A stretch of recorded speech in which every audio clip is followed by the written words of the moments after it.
রাসূল সাল্লাল্লাহু আলাইহি সাল্লাম জন্মের সময় কিছু অলৌকিক ঘটনা ঘটেছে।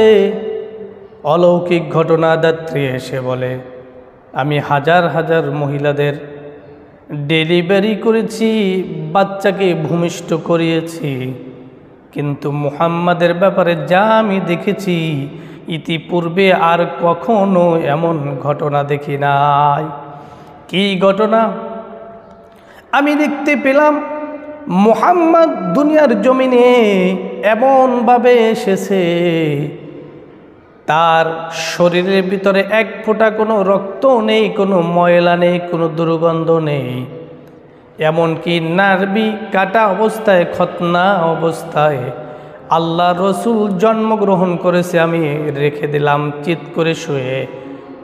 একটু পরে দেখতে পেলাম মুহাম্মদ বুট হয়ে আল্লাহ রব্বুল আলামিনের সিজদায় অবনত হয়ে আছে।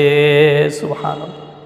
স্বাভাবিক মহিলাদের বাচ্চা হলে রক্ত হয়, দুর্গন্ধ হয়, অনেক ব্লিডিং হয়, কিন্তু আমিনার এরকম কোনো কিছু দেখি নাই।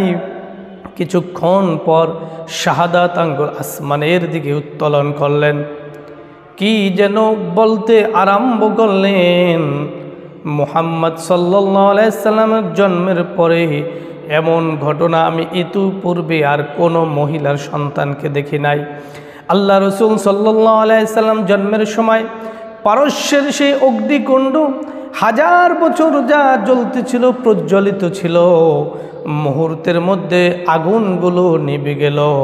এমন রাজাদের প্রাসাদের 14টি সমস্ত গম্বুজগুলো এভাবে ধসে ধসে পড়তে আরম্ভ করলো। একজন আর একজনকে বলতে আরম্ভ করলো, একজন আর একজনের খুশির সংবাদ দিতে শুরু করলো। মুহাম্মদ সাল্লাল্লাহু আলাইহি সাল্লাম দুনিয়ার জমিনে আসলেন। আমিনা রাদিয়াল্লাহু তাআলা আনহা যেই ঘরে অবস্থান করেছিলেন, যেখানে ভূমিষ্ঠ হয়েছেন, তার দাদা দেখতে পেলেন তার ঘর, আমিনার ঘর কে যেন আলো দ্বারা আলোকিত করে রেখেছে। দৌড় দিয়ে আসলেন, আমিনা তোমার ঘর কেন এত আলোকিত? বাচ্চা কি ভূমিষ্ঠ হয়েছে? আমার নাতিকে হয়েছে কিনা?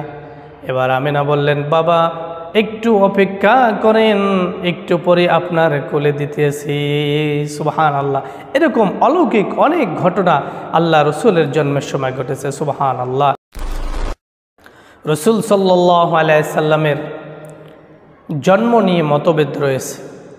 8 রবিউল আউয়াল, 9 রবিউল আউয়াল, 12 না 13, 17 না 19। কিন্তু একটি আব্রাহার, যেহেতু আব্রাহার হস্তি বাহিনী সহ মক্কা কাবা শরীফ আক্রমণ করেছেন, সেই হিসাব যদি করা হয় তাহলে রসুলের জন্ম 8 রবিউল এটা বিশুদ্ধ, আর 12 রবিউল এটা প্রসিদ্ধ। এখন আমরা এটা নিয়ে দ্বন্দ্বর কোনো প্রয়োজন নাই। 8 হোক, 9 হোক, অথবা 12 হোক, যেটাই হোক রসুলের জন্ম আমাদের জন্য খুশি। কিন্তু এই রসুল সাল্লাল্লাহু আলাইহি সাল্লাম 12 রবিউল আউয়াল ইন্তেকাল করেছেন, আল্লাহর সান্নিধ্য চলে গেছেন, এটা নিয়ে কারো দ্বিধা নেই, কোনো মতভেদ নেই, কোনো দ্বিমত কেউ পোষণ করেন না। এজন্য যারা রসুলের জন্মের উপলক্ষে আমরা আনন্দ মিছিল করব, তাদের এটাও জানা উচিত এই দিনেই রসুল সাল্লাল্লাহু আলাইহি সাল্লাম ইন্তেকাল করেছেন। তাহলে রসুল সাল্লাল্লাহু আলাইহি সাল্লাম যেহেতু ইন্তেকাল করেছেন, তাহলে আমাদের আনন্দের পাশাপাশি তো দুঃখও করতে হয়। কিন্তু আফসোসের বিষয় হলো, কিছু নামদারি সুন্নি ওলামা একরাম আছে যা রসুলের আশেক দাবি করে, শুধু একটা দিন 12 রবিউল আউয়াল আসলে ঢোল চাকি পিটিয়ে তারা জিলাপি, আমিরতি আর মিষ্টি বিতরণ করে, মিছিল মিটিং করে। এটা রসুলের শানে ভালোবাসা নয়।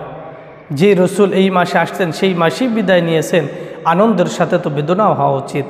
এজন্য আসুন এই ভ্রান্ত আকীদার থেকে আমরা দূরে থাকবো। আল্লাহ তাআলা আমাদের সকলকে রসুলের আশেক হিসাবে, প্রকৃত আশেক হিসাবে কবুল করুন। আমিন।